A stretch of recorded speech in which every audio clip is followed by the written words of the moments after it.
Hey guys, welcome to my channel. So today's video is going to be my top 10 decluttering tips. And yes, I'm filming in the office again. So if I look weird, it's because my camera's set up funky. So I'm sorry if I keep moving back and forth. I have to set on my foam roller.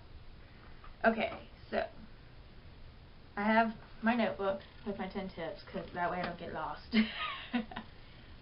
Because anymore I get lost when I film. Okay, so let's just jump right into this. The first tip is give yourself 15 minutes. Every day. You don't have to do it every day. You can do it once a week, once a month. I don't care. Because when you're first getting started, do it every day if you can, because it gets you into the habit of doing it. And after a while you won't even realize you're decluttering. But you don't have to do 15 minutes. You can do 5, you can do 10. Heck, if you want to, go for 30. But I still do 15 minutes. As when I was first decluttering, I started with 5, and I eventually wound up at 15. Because I found that if I go any farther, I'll go farther if I do 15 minutes and I'm still got the momentum to keep going, I'll keep going. But at first you probably won't, and if you do, good for you. But start with 15 minutes. Okay, the next tip is make a list of where you need to declutter. Like if you need to declutter your closet, put that on the list. So you do closet and books and movies and so on. I found that if I make a list, it actually gets me wanting to do it, because then I can actually cross it off when I've done it, and it makes me feel accomplished.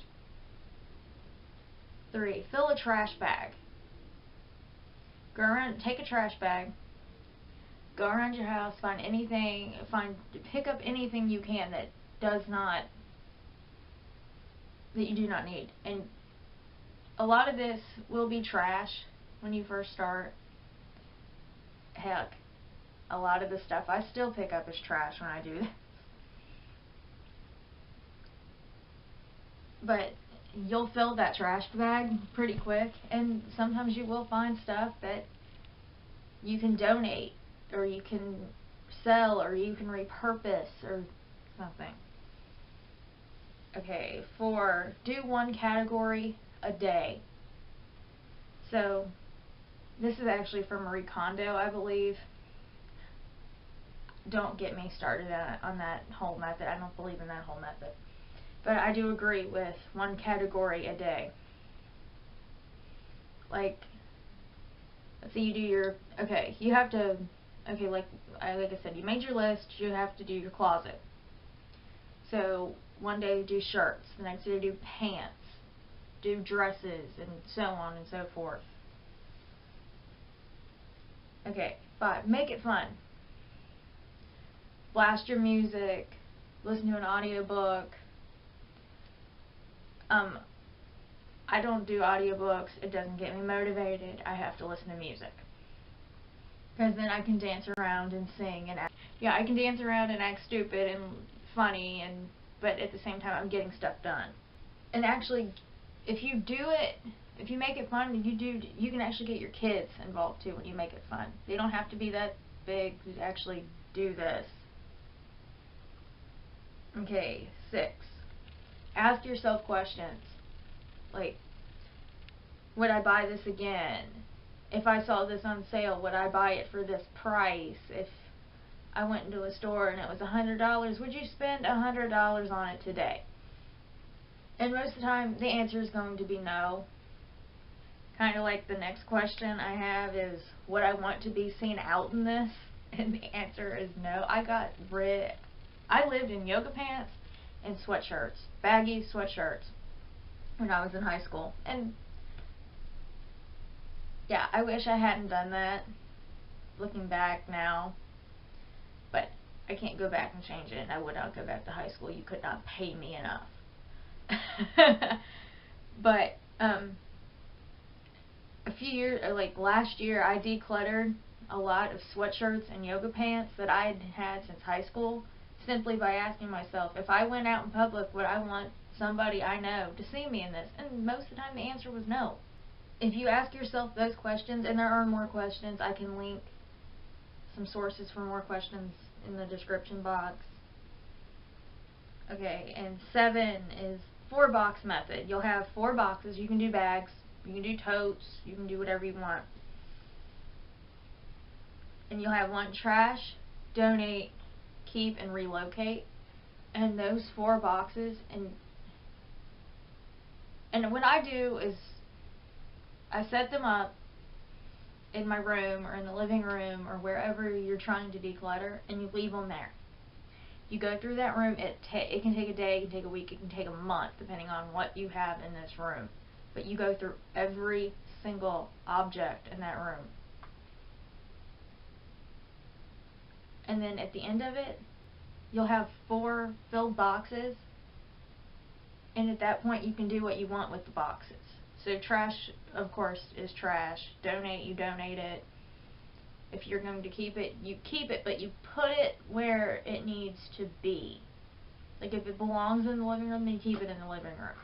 But let's say you found a toy that probably does not belong in the living room unless that's where your kids play. And that's where you keep all of their toys. Okay, number 8, experiment with numbers. And this can actually go down into a lot of things. Like you could do 5, 5, 5 or 12, 12, 12, and when I say 5, 5, 5 and 12, 12, 12, I mean 12 keep, 12 donate, and 12 trash. You find 12 items in each of the categories, and by the time you finish that, you've gotten rid of 36 items. And you can do that with 5 too. You can just do whatever number you like. Sometimes 12 is too high to start with, and 5 isn't. And then another way to play around with numbers is, it's called Project 333 by Courtney Carver. And I found this, I'm going to say 6 months ago, and you take 3 months and you live with, and you keep reusing the 33 items of clothing that you've picked out. And this is actually really fun because you actually determine what you wear. And you determine ways to reuse that, because it really gets me, it got me wanting to do a capsule wardrobe.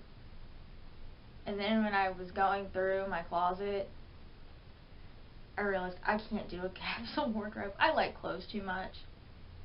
And parting with those that I wear, while I may not wear them as much as other clothes, I cannot part with them because I will wear them.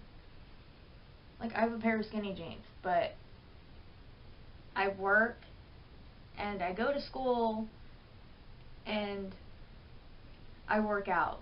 That's the majority of my time. So when I'm working, I have to be in my uniform. When I'm doing schoolwork, if I have to go to a meeting or something that involves school or anything, I'm not wearing skinny jeans to that. And I'm not wearing skinny jeans to work out in, obviously. So those skinny jeans are saved for the weekends or other things that they have to be saved for. So I'm not getting rid of a pair of skinny jeans simply because I don't wear it as often as I wear everything else. Okay, and number 9 is reverse your clothes hangers. And this sounds crazy, but I love this, and I do it all the time when I redo my closet. I flip them so they're facing me, and then after I wear the item, I hang it back up and I turn the hanger the other way. And after 6 months or whenever you go through your closet again, you know what you wear and what you don't.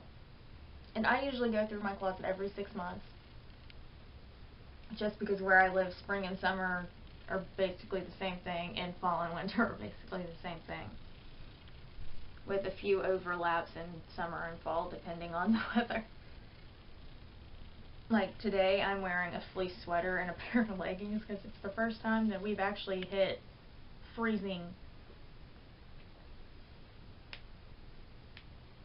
Okay, and number 10, is have a declutter basket or a box or something and put it, and when I say you can put this in a closet, or you can put this at the foot of the stairs. And I don't mean declutter as in you're going to get rid of the item.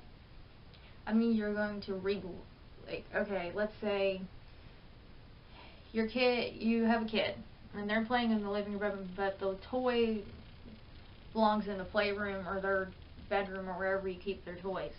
When they get done with that toy, put that toy in the basket so that toy is not sitting in the living room all day.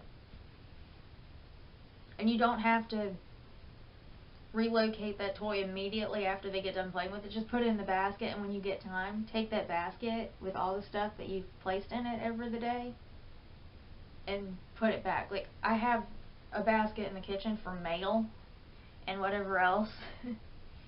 And at the end of the day, every day around the time I get home from the gym, I empty that basket out into whoever it goes to.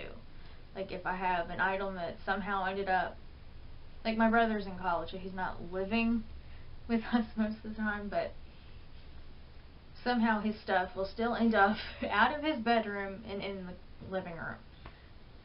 So I'll put that stuff of his and I'll take it back to his bedroom at the end of the day.